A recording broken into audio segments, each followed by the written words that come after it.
إن الحمد لله نحمده ونستعينه ونستغفره ونعوذ بالله من شرور أنفسنا ومن سيئات أعمالنا من يهده الله فلا مضل له ومن يضلل فلا هادي له وأشهد أن لا إله إلا الله وحده لا شريك له وأشهد أن محمدا عبده ورسوله أما بعد فإن خير الحديث كتاب الله وخير الهدي هدي محمد صلى الله عليه وعلى آله وسلم وشر الأمور محدثاتها وكل محدثة بدعة وكل بدعة ضلالة وكل ضلالة في النار.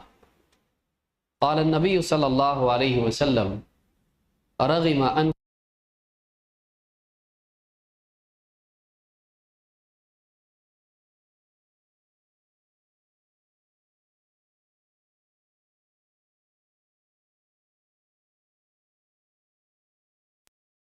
مربی امیر محترم صوبائی جمعیت اہل حدیث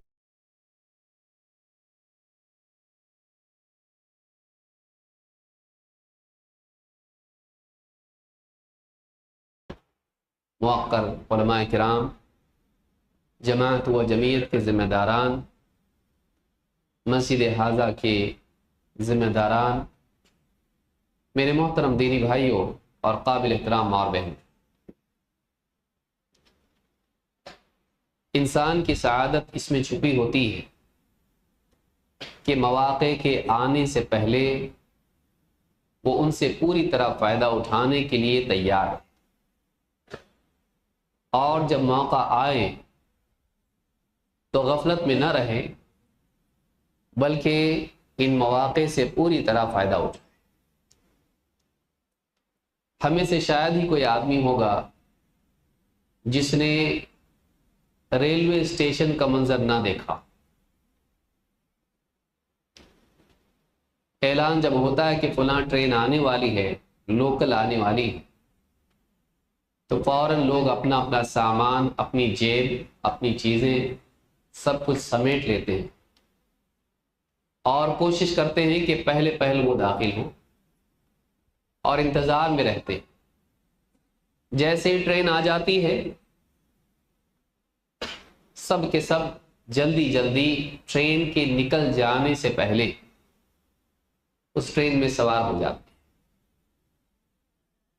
ہیں۔ جو آدمی کہیں بیٹھ کے کچھ کھا رہا ہو، کھانا چھوڑ دیتا ہے یا لپیٹ کے اس کو جیب میں تھیلی میں ڈال دیتا ہے۔ کیوں؟ کھانا بعد میں بھی کھا سکتے ہیں، ٹرین نہیں ملے گی، ٹرین چھوٹنی نہیں چاہیے۔ جو آدمی یہاں وہاں کہیں گیا ہوا ہو فوراً دوڑ کے جلدی سے آ جاتا ہے۔ وہ چاہتا ہے کہ جب ٹرین پلیٹ فارم پر آئے اور رکے میں اس وقت اس کے دروازے سے قریب رہوں تاکہ جلدی سے جلدی اس میں داخل ہو جاؤں اور میرا سفر پورا ہو، میں محروم نہ رہوں۔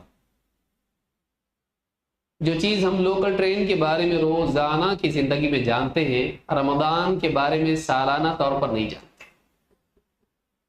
رمضان آ جاتا ہے اور آ کے نکل جاتا ہے اور اس کے بعد میں بہت سارے لوگ افسوس کرتے رہ جاتے ہیں کہ دیکھو رمضان آیا کتنے جلدی نکل گیا اور ہم لوگ کچھ کر نہیں پائے۔ اور اس کی ہاں میں ہاں ملانے والے، ہاں بالکل واقعی ایسا ہی ہوا، میرا بھی رمضان ایسے ہی نکل گیا، بہت کچھ کرنا چاہتا تھا نہیں کر پائے۔ پھر نیتیں کرتے ہیں کہ انشاءاللہ آئندہ اچھے سے گزاریں گے، اور آئندہ وہی کرتے ہیں جو پچھلے سال کیا تھا۔ اور کبھی ایسا ہوتا ہے کہ آنے والے رمضان سے پہلے ہی اس کا نمبر لگ جاتا ہے۔ کتنے لوگ اگلے رمضان کی نیت تو کرتے ہیں لیکن واقعی سے فائدہ نہیں اٹھا پاتے، اس لیے کہ اللہ نے ہر ایک کا وقت لکھا ہے، اسے رمضان ملے ضروری نہیں ہے۔ ہمیں رمضان اگلا ملے، یہ رمضان ملے یقینی نہیں ہے۔ کتنے لوگ ہیں کہ جو رمضان کے آنے سے پہلے بلکہ بعض اوقات 1-2 دن پہلے بھی دنیا سے رخصت ہو جاتے ہیں، معلوم نہیں ہمیں ملے یا نہ ملے۔ اس رمضان کی قدر کرنا، ان مواقع کی قدر کرنا، ان مواسم کی قدر کرنا اور ان سے پوری طرح فائدہ اٹھانا، یہ انسان کا دنیا میں امتحان بھی ہے اور انسان کی کامیابی کی یقینی ضمانت بلکہ کامیابی کی شرط بھی ہے۔ غفلت اور لاپرواہی انسان کو محروم کرتی ہے۔ اگر انسان کے دل میں کسی چیز کی عظمت ہوتی ہے، اس کے کھونے کو تیار نہیں ہوتا ہے اور کھونے پر افسوس کرتا ہے۔ یہ افسوس زبانی نہیں ہوتا ہے کہ مجمع میں لوگوں کے سامنے بیٹھ کر بس آدمی لوگوں کے سامنے زبانی طور پر اظہار کرے، ہاں نہ دیکھو چلا گیا رمضان، ہم نہیں کر پائے کچھ۔ واقعی دل سے ہوتا ہے۔ کسی کی بڑی رقم کھو جائے، کسی کا موبائل کھو جائے، کسی کی گھڑی ٹوٹ جائے، انسان کو جو افسوس ہوتا ہے واقعی اندر سے ہوتا ہے، بلکہ اکثر اوقات تو اس کے پاس افسوس کا اظہار کرنے کے لیے کلمات بھی نہیں ہوتے، اندر ہی اندر افسوس ہوتا ہے۔ اس کا افسوس، اس کا نقصان اس کو خاموش کر دیتا ہے۔ آئندہ ٹھیک سے دھیان دوں گا، نقصان نہیں اٹھاؤں گا، غلطی نہیں کروں گا جو آج ہوئی، اس کا عزم دل میں ہوتا ہے۔ آپ کو ایسا آدمی نہیں ملے گا جو ایک موبائل اس نے گرا کے توڑ دیا اور اگلے موبائل پہ اس نے فکر نہ کی ہو کہ ہاتھ سے گرنا نہیں چاہیے، وہ بھی گرا دیا۔ بہت کم لوگ ملیں گے۔ ایک غلطی سے انسان سبق لیتا ہے، اور سچا مومن ایسا ہی ہوتا ہے۔ لا يلدغ المؤمن من جحر واحد مرتين، مومن ایک بل سے دوبارہ ڈسا نہیں جاتا۔ ہم بار بار وہی غلطی کرتے ہیں، ایک کے بعد ایک۔ رمضان سالوں سال آتا ہے، چلا جاتا ہے، اور شیطان ہم کو غفلت میں ڈال دیتا ہے۔ رمضان نکل جانے کے بعد احساس ہوتا ہے کہ ہم نے کیا کھویا۔ رمضان ایک اعتبار سے زندگی کے بارے میں ایک سبق، وہ یاد دہانی ہے کہ دیکھ جس طرح سے تو رمضان کا مہینہ آیا اور نکل گیا، احساس بھی نہیں ہوا، اور رمضان ختم ہونے کے بعد تو افسوس کرتا رہ گیا، واپس وہ نہیں آئے گا۔ جو گیا وہ رمضان واپس نہیں آئے گا۔ اسی طرح سے تیری زندگی بھی آج ہے، کل نکل جائے گی۔ زندگی ختم ہو جانے کے بعد تو افسوس کرتا رہ جائے گا۔ جال رمضان ہمارے لیے ایک اعتبار سے زندگی کا سبق ہمارے ذہنوں میں تازہ کرتا ہے۔ زندگی کے ختم ہونے کا، آخرت کے آنے کا، موقع کے ضائع ہونے کا احساس بار بار ہم کو دلاتا ہے۔ سوال یہ ہے کہ ہم کب جاگیں گے؟ موت سے پہلے یا موت کے بعد؟ عمل کی زندگی میں جاگیں گے یا انجام کی زندگی میں؟ ہمارے لیے سوچنے کا وقت ہے۔ جب تک زندگی باقی، اصلاح کا موقع ہے، بہتری کا موقع ہے، کامیابی کا موقع ہے۔ زندگی ختم ہو گئی، وہاں جا کے آدمی اللہ کے سامنے چاہے کتنا ہی گڑ گڑائے، دنیا میں واپس بھیجا نہیں جائے گا۔ جو کھویا اس کے تدارک کے لیے، بھرپائی کے لیے واپس نہیں آئے گا۔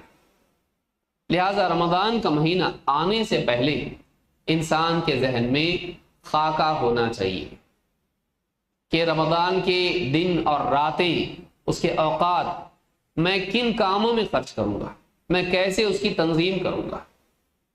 افسوس کی بات یہ ہے کہ ہمارے پاس خاکہ ہوتا ہے، لیکن کھانے کا اور اسی طرح سے کپڑے اور خریداری کا۔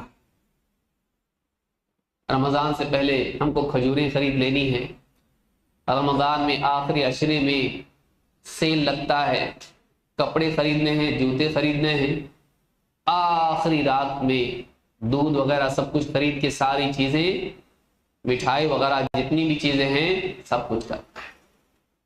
رمضان کی تنظیم ہماری ہوتی بھی ہے تو عموماً خریداری کے اعتبار سے ہوتی ہے، کھانے پینے کے اعتبار سے ہوتی ہے، بلکہ صبح شام ہم اسی کی تنظیم میں لگے رہتے ہیں۔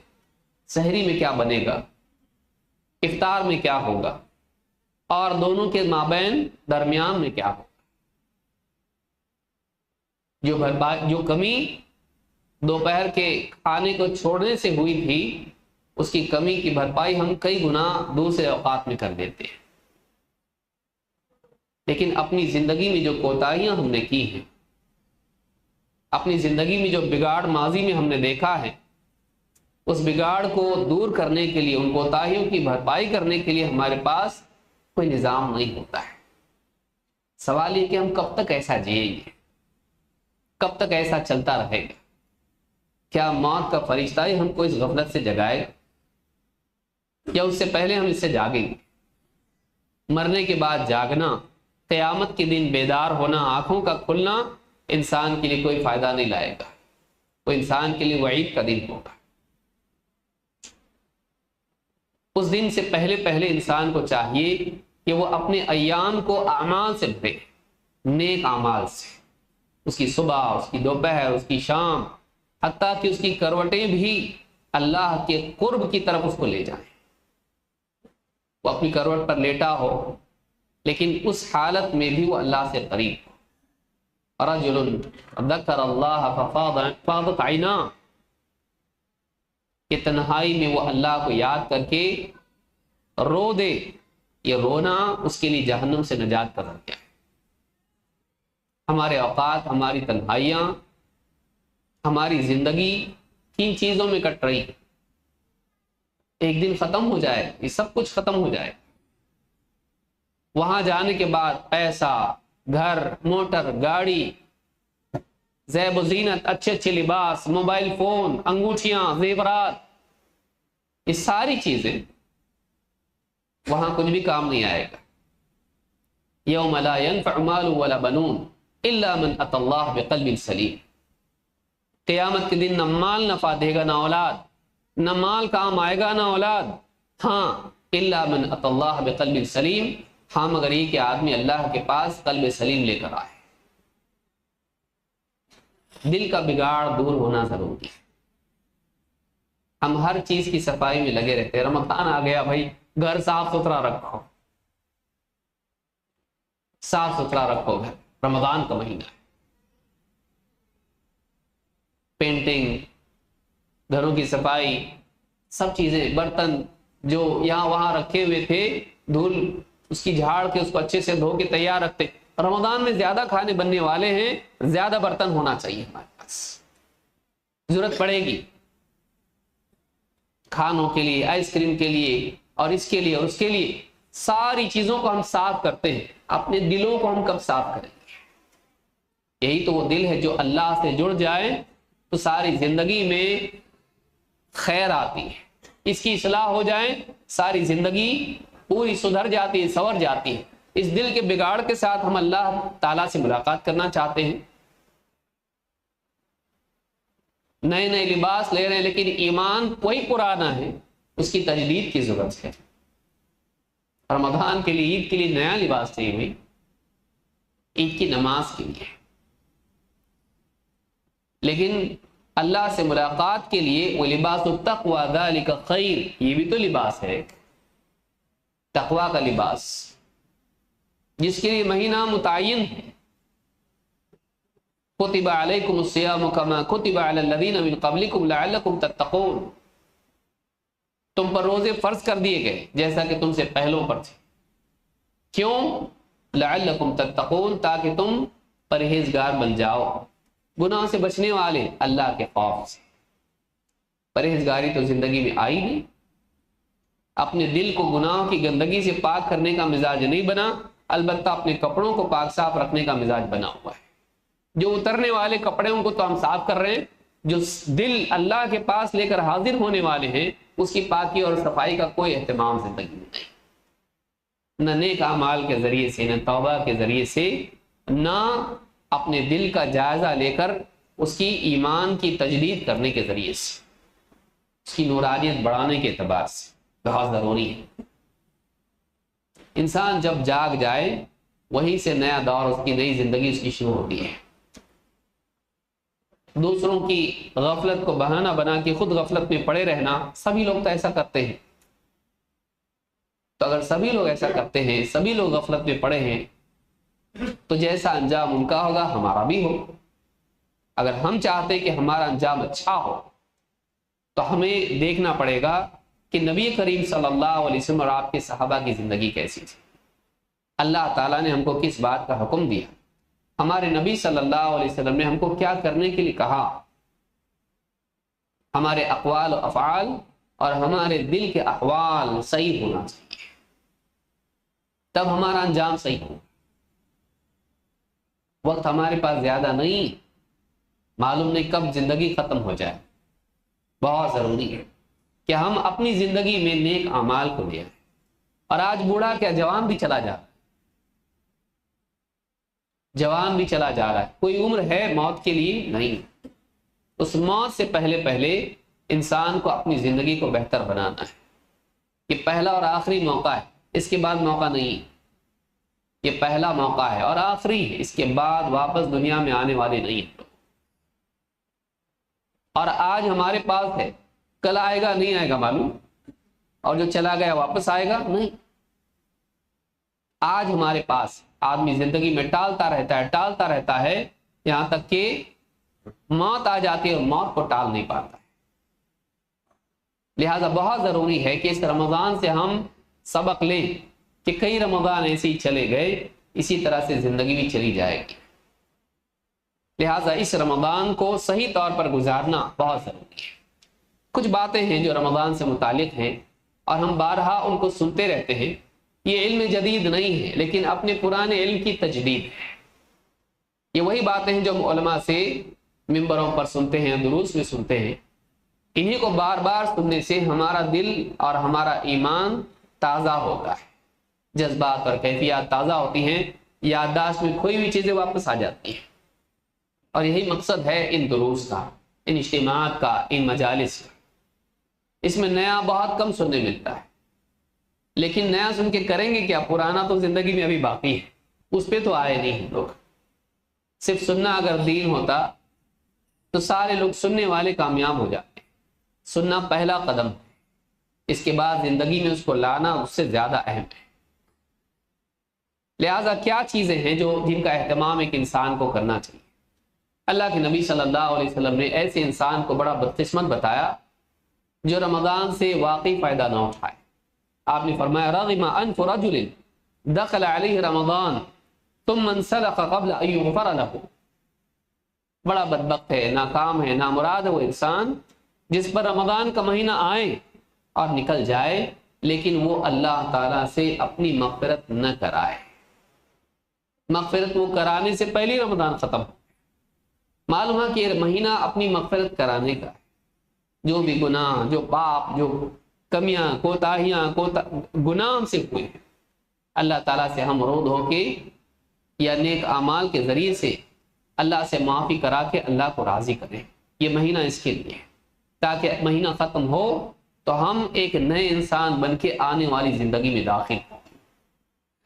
لیکن ایسا آدمی اگر نہیں کرتا ہے اور مہینہ گزر جاتا ہے اور اسی گناہ کی زندگی میں دلدل میں پڑا ہوا ہے اور اپنے لیے استغفار اللہ سے کر کے اپنے گناہ کی معافی اس نے نہیں کرائی، بڑا بدقسمت انسان ہے. کیا کیا جائے رمضان سے پہلے اور رمضان میں کیا کریں؟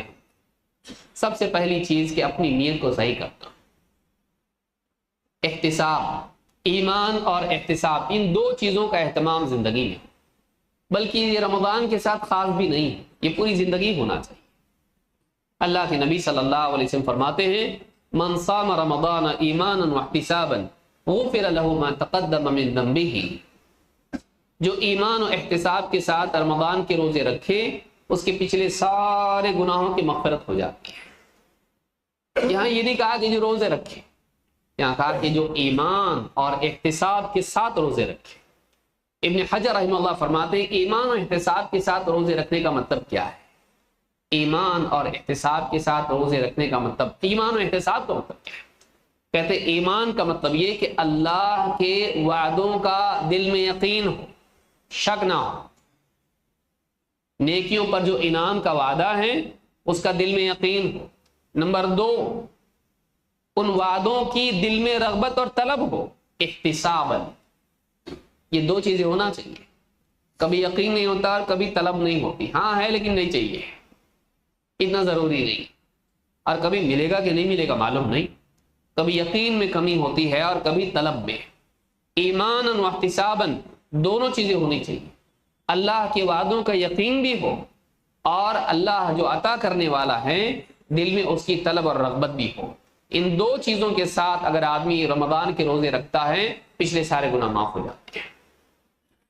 لہذا رمضان میں ہم روزے رکھیں رسمی طور پر نہ رکھے، مشین کی طرح نہ رکھے، آیا بھائی سب لوگ رکھ رہے ہیں میں بھی رکھ رہا ہوں، نہیں رکھوں گا تو لوگ کیا کہیں گے رمضان میں کھاتا ہے. یہ صحیح ہونا چاہیے. بے عزتی کے خوف سے روزے رکھ رہا ہے، یہ اللہ کے تقرب کے لیے، اپنے تقوی کے لیے، اپنی زندگی کو بہتر بنانے کے لیے اور اللہ تعالیٰ کی طرف سے ملنے والے اجر و ثواب کے لیے رکھ رہا ہے. کیوں؟ انسان کی غرض و غایت کیا ہے اور اس عمل کے اندر کیفیت کیسی ہے.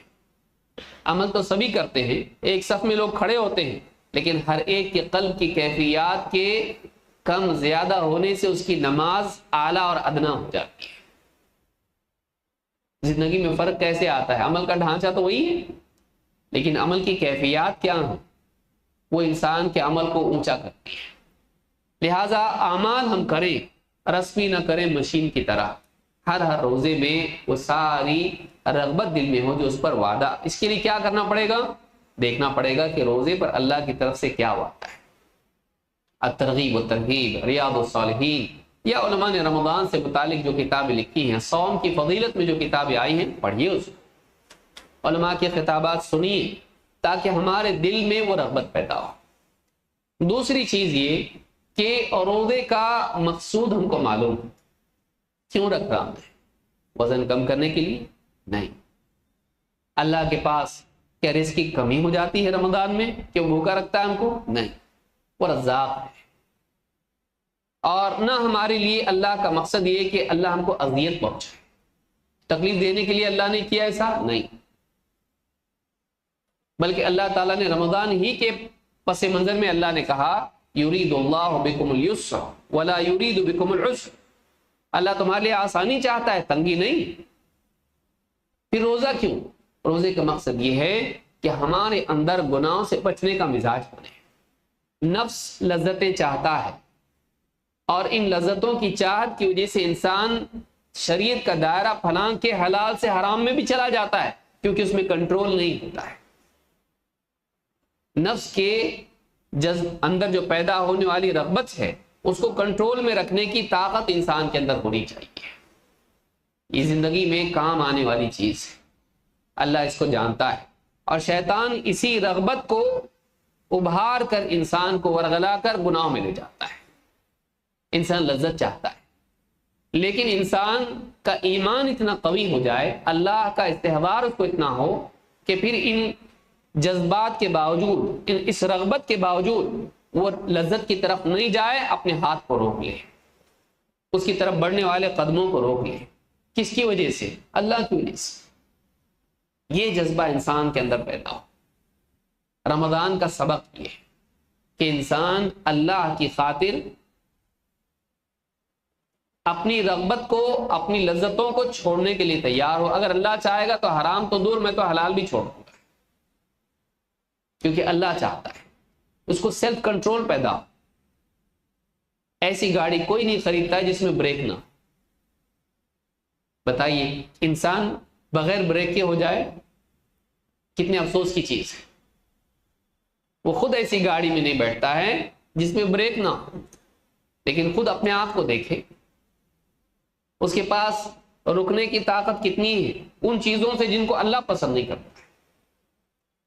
کب پیدا ہوگی طاقت؟ کہاں سے آئے گی؟ رمضان کا مہینہ اسی کی تربیت سے. 1 2 3 4 پورا مہینہ لگاتار اس کو اس بات کی تربیت دی جاتی ہے کہ بھوک لگ رہی ہے نہیں کھاؤں گا، پیاس لگ رہی ہے نہیں کھاؤں گا، شہوات پیدا ہو رہی ہے، اپنی نگاہوں کو، اپنے ہاتھوں کو روک لے. نکاح ہوا ہے لیکن پھر بھی رکے گا. کیوں؟ اس لیے کہ اللہ نے روزے کی حالت میں منع کیا ہے. یہ اللہ کی خاطر رکنے کا جو مزاج ہے، اس کی تکرار سے یہ صفت آدمی کے دل میں اس کا استقرار ہو جاتا ہے. رمضان کا سبق یہ ہے. اللہ نے فرمایا یا ایھا الذین آمنوا، اے ایمان والو، کتب علیکم الصیام کما کتب علی الذین من قبلکم، تم سے پہلو تم پر روزے فرض کر دیے گئے جیسا کہ تم سے پہلوں پر فرض کیے گئے تھے. کیوں؟ لعلکم تتقون، تاکہ تمہارے اندر بچنے کا مزاج پیدا ہو، رکنے کا مزاج پیدا ہو، اللہ کی خاطر اللہ کی منع کی ہوئی چیزوں سے رکنے کا مزاج پیدا ہو. کوئی نہیں دیکھ رہا ہے، سی سی ٹی وی نہیں ہے، لیکن کیا مجال ہے کہ وہ وضو کرتے کرتے ایک چلو بھر پانی پی لے؟ پیے گا؟ اگر غلطی سے چلا جائے تو کسی طرح سے اس کو باہر نکالنے کی کوشش کرتا ہے. کوئی دیکھ بھی نہیں رہا ہے, وضو خانے میں کوئی نہیں ہے, گھر میں کوئی نہیں ہے, لیکن پھر بھی اللہ کی خاطر رکتا ہے. یہ مزاج اگر پوری زندگی میں آ جائے تو کتنا اچھا, پوری زندگی میں آ جائے تو کتنا اچھا. یہ روزے کا سبق ہے, تو اس کو ہم کو سیکھنا ہے اس پورے مہینے میں. یہ نیت کریں, اللہ تعالیٰ اس کی توفیق ہم کو عطا فرمائے.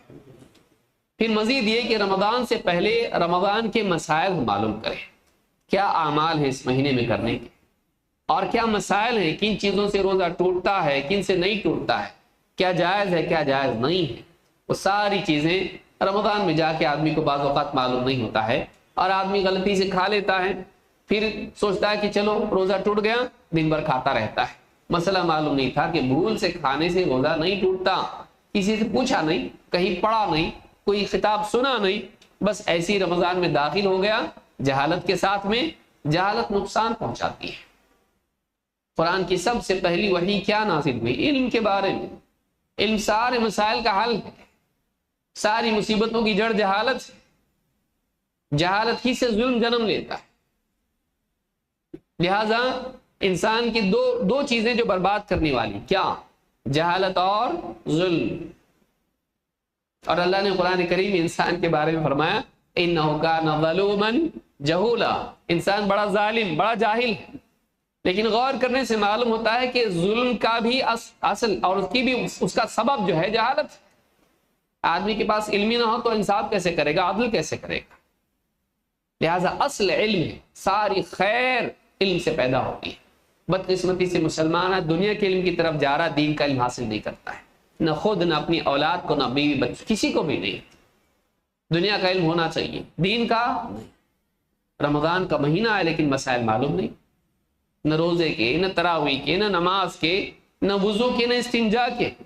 بتائیے, جس قوم کے نبی پر پہلی وحی علم کے بارے میں آئی, اس قوم کے پاس دین کا علم نہیں ہے, اور وہ قوم دین کے علم کو کمتر سمجھے اور دنیا کے علم کی تعریف کرے, علماء کو کمتر سمجھے اور دنیا کے پروفیسر کو بڑا سمجھے. بتائیے کیسے وہ قوم عزت پائے گی؟ دین کا علم حاصل کرنا چاہیے. رمضان سے پہلے رمضان کے تعلق سے جو کتابیں ہیں ان کو پڑھیں, علماء کی خطابات سنیں, اور نئے مسائل کچھ ایسے ہیں, کسی کو شوگر کا مسئلہ ہے, کسی کو کوئی اور مسئلہ ہے, کسی کو کڈنی کا ایشو ہے, کسی کو اور کوئی مسئلہ ہے, دمے کا مسئلہ ہے, کسی کو روزے میں کیا چلتا کیا نہیں چلتا, علماء سے پوچھیں. اتنے سارے علماء موجود ہیں, اور آج تو اونٹ پہ بھی جانا نہیں پڑتا آدمی کو, لیکن پھر بھی آدمی سستی کرتا ہے اور علماء سے پوچھتا نہیں. پوچھیں علماء سے. اللہ کے نبی صلی اللہ علیہ وسلم فرماتے ہیں طالب العلم فریضۃ علی کل مسلم, علم حاصل کرنا ہر مسلمان پر فرض ہے. تو 3 باتیں یاد رکھیں رمضان سے پہلے. ایک, ایمان و احتساب ہونا چاہیے, جو بھی اعمال کریں ان کے وعدوں پر یقین رکھیں, قرآن و سنت میں جو بیان کیے گئے ہیں, اور دل میں اس کی رغبت اور طلب رکھیں. نمبر 2, روزوں کا مقصد یاد رکھیں, اس کو رسمی بھوک کی مشق نہ بنا لیں, بس یہ بھوک ہے اور کچھ بھی نہیں ہے, بلکہ اس کو اپنے تقوی کی تجدید اور تقویت کا ذریعہ بنائیں, ہمارا تقوی اور مضبوط ہو جائے. اور 3, رمضان سے پہلے ہی رمضان سے متعلق جتنے بھی اعمال ہیں ان کو معلوم کر کے ان کے مسائل معلوم کریں, چاہے خطاب کے ذریعے سے یا کتاب کے ذریعے سے, علماء سے سوال کے ذریعے سے. یہ تینوں کام کرنے ضروری ہیں. اس کے بعد رمضان کے اعمال کیا ہیں؟ جب ہلال دیکھیں تو اس کی دعا پڑھیں. بہت سے لوگ ہلال دیکھتے ہیں, چاند مبارک شروع کرتے ہیں, اس کی دعا پڑھیں. اللہ کے نبی صلی اللہ علیہ وسلم کے صحابی طلحہ ابن عبید اللہ کہتے ہیں ان النبی صلی اللہ علیہ وسلم کان اذا رأى الهلال قال اللهم اهلله علينا باليمن والایمان والسلامة والاسلام ربی وربک اللہ. بعض روایات میں بالامن والایمان بھی آیا, اور اہلہ کی بجائے اہلہ علینا بھی آیا. دونوں طرح کی روایت موجود ہے. کہا کہ اے اللہ ہم کو ہمارے اوپر اس ہلال کو برکت اور ایمان کے ساتھ, اسلام کے ساتھ اور ایمان کے ساتھ, دونوں طرح کی روایت ہے کہ امن و ایمان کے ساتھ اور برکت اور سلامتی کے ساتھ, اسلام اور سلامتی کے ساتھ نازل کر. اس پر نمودار کر. ربی و ربک اللہ، تیرا ربی اللہ ہے، میرا ربی اللہ اور تیرا ربی اللہ ہے. یہ دعا ہم کو یاد کرنا چاہیے. ہلال دیکھ کر یہ دعا ہم پڑھیں. بہت سے لوگ تو ہلال دیکھتے بھی نہیں ہیں. کوشش کرنا چاہیے کہ 29 کو آسمان میں ہم چاند دیکھیں اور اگر دکھائی دے تو یہ دعا پڑھیں. یہ دعا پڑھیں. ہم پڑھنے سے زیادہ واٹس ایپ پہ بھیجنے کی فکر کرتے ہیں. جتنے بھی اعمال ہیں ہم یہ کوشش زیادہ کرتے ہیں. ہم اس کا اہتمام خود کریں. ہم اس کا اہتمام خود کریں. اسی طرح سے رمضان کے اعمال میں قیام رمضان بھی، تراویح کی نماز جس کو ہم کہتے ہیں، اس کا اہتمام کریں. اللہ کے نبی صلی اللہ علیہ وسلم فرماتے ہیں انه من قام مع الامام حتى ينصرف كتب له قيام ليلة. جو بھی شخص امام کے نماز سے فارغ ہونے تک امام کے ساتھ جماعت میں شریک رہتا ہے اسے بقیہ پوری رات عبادت کرنے کا ثواب ملتا ہے. بہت سارے لوگ کیا کرتے ہیں، 2-4 رکعت پڑھ کے نکل جاتے ہیں، سوچتے ہیں گھر پہ جا کے بقیہ پڑھیں گے، آخری وقت میں پڑھیں گے. نہیں اٹھتے. ایسے وقت میں اٹھتے ہیں جب بیوی کہہ رہی ہوتی دیکھیے سحری کا وقت ختم ہو رہا ہے، جلدی سے اٹھیے. اب اٹھنے کے بعد وہ نماز چھوڑ دیتا ہے، سحری کر لیتا ہے، اس لیے کہ دن بھر کام کاج ہے، تو نماز چلی جاتی ہے. اور 4 ہی رکعت پڑھ لی اس نے امام کے ساتھ، رات بھر نماز پڑھنے کا ثواب بھی نہیں ہوا کیونکہ امام کے ساتھ پوری نماز فارغ ہونے تک، وتر تک شریک نہیں تھا. کوشش کریں جماعت کے ساتھ میں، امام کے ساتھ میں شریک. اگر کوئی حافظ ہے، پابند ہے، تنہا پڑھ لے ٹھیک. لیکن ہمارے جیسے لوگ جو یہ سوچتے ہیں کہ اکیلے پڑھیں گے، سکون سے پڑھیں گے، کہاں بستر میں پڑھتے ہیں. نہیں، اپنے آپ کو دھوکہ نہ دیں. امام کے ساتھ پوری نماز میں شریک ہوں. پورا رمضان ہمارا اچھے سے گزر جاتا ہے، تراویح ہو جاتی ہے. گھر پہ پڑھیں گے، یہاں پڑھیں گے، تنہا پڑھیں گے، سکون سے پڑھیں گے، آخری وقت میں پڑھیں گے کہ چکر میں اکثر لوگوں کی، جو لوگ جانتے ہیں اس کو معلوم ہے، ان کو نہیں پڑھ پاتے. شیطان ہم کو دھوکہ دیتا ہے. لہٰذا یہ بات یاد رکھیں کہ امام کے ساتھ پوری نماز میں شریک ہوں. اور یہ نہیں کہ پہلے 20 دنوں میں یا پہلے 10 دنوں میں، آخری عشرے میں ہم خریداری کے لیے جائیں گے تو سب چھوڑ دیں گے. نہیں، پورا رمضان پڑھیں، پورا رمضان پڑھیں. کیوں؟ آپ صلی اللہ علیہ وسلم فرماتے من قام رمضان ایمانا واحتسابا غفر له ما تقدم من ذنبه. جو پورا رمضان ایمان و احتساب کے ساتھ قیام اللیل کریں، تراویح کا اہتمام کریں، اس کے پچھلے سارے گناہ معاف ہو جاتے ہیں، سارے گناہوں کی مغفرت ہو جاتی ہے. تو رمضان میں نیت کریں کہ ہم انشاءاللہ پورا رمضان قیام رمضان میں شریک ہوں گے، تراویح میں شریک ہوں گے. اپنے آپ کو دھوکہ نہیں دیں گے، اپنے آپ کو دھوکہ نہیں دیں گے. یہ موقع پھر آئے گا نہیں آئے گا معلوم نہیں، اگلے رمضان تک زندہ رہیں معلوم نہیں. اس لیے اہتمام اس کا کریں. ٹھیک ہے، حفاظ کے لیے ایک الگ بات علماء نے کہی ہے، اپنی جگہ ہے، لیکن جو لوگ اپنے بارے میں کوتاہی کو جانتے ہیں وہ جماعت میں شریک ہوں، یہ زیادہ افضل ہے ان کے لیے. اسی طرح سے افطار کے تعلق سے بھی دعا ہے، اس کا بھی اہتمام کرنا چاہیے. ہم کھانے پینے میں اتنے کھو جاتے ہیں کہ دعا یاد نہیں رہتی ہے. اللہ کے نبی صلی اللہ علیہ وسلم کے بارے میں عبداللہ بن عمر رضی اللہ تعالیٰ عنہ کہتے ہیں کان رسول اللہ صلی اللہ علیہ وسلم اذا افطر. اللہ کے رسول صلی اللہ علیہ وسلم جب افطار کرتے تو آپ کہتے ذهب الظمأ وابتلت العروق وثبت الاجر ان شاء اللہ. پیاس چلی گئی، رگیں تر ہو گئی اور اجر ثابت ہو گیا، پکا ہو گیا انشاءاللہ. تو یہ جو دعا ہے اس کو یاد کریں. ابھی باقی ہے وقت ہمارے پاس. جن لوگوں کو یاد نہیں ہے اس کو یاد کریں اور کسی عالم کو سنائیں. بھی بعض اوقات آدمی غلط یاد کرتا ہے اور مہینہ بھر غلط پڑھتا رہتا ہے، کسی کو سناتا تک نہیں، اور پڑھنے میں غلطیاں ہوتی ہیں. ہم یہ سمجھتے ہیں ہم کو سب آتا ہے، نہیں. سمجھدار آدمی وہ یہ سمجھ کے چلے کہ مجھ کو نہیں آتا ہے. کسی عالم کے سامنے، کسی حافظ کے سامنے پڑھ کے سنائیں، میری دعا دیکھیے شیخ یہ صحیح ہے کہ نہیں ہے. ہاں صحیح ہے تو ٹھیک ہے، اگر اصلاح کرے، صحیح نہیں ہے تو اس کو صحیح کرے، اس سے یاد کرے. اپنے آپ پر اعتماد نہ کرے، اہل علم کے تابع رہے. تو یہ دعا اس کا اہتمام کرے. افطار میں شروعات کرے بسم اللہ، بسم اللہ سے شروعات کرے. اور افطار کے درمیان ہو، جب رگیں تر ہو جائیں، جب تھوڑا سا سکون محسوس ہو جائے، اس کے اختتام پر یہ دعا پڑھے، اس کا اہتمام کرے. رمضان کے مہینے میں خاص طور سے دعاؤں کا اہتمام کرے. کیوں؟ اس لیے کہ روزے دار کی دعا قبول ہوتی ہے. روزے کی حالت میں اللہ سے دعا کرنا. اللہ کے نبی صلی اللہ علیہ وسلم فرماتے ہیں صلاۃ و دعوات مستجابات، 3 دعائیں ضرور قبول ہوتی ہیں.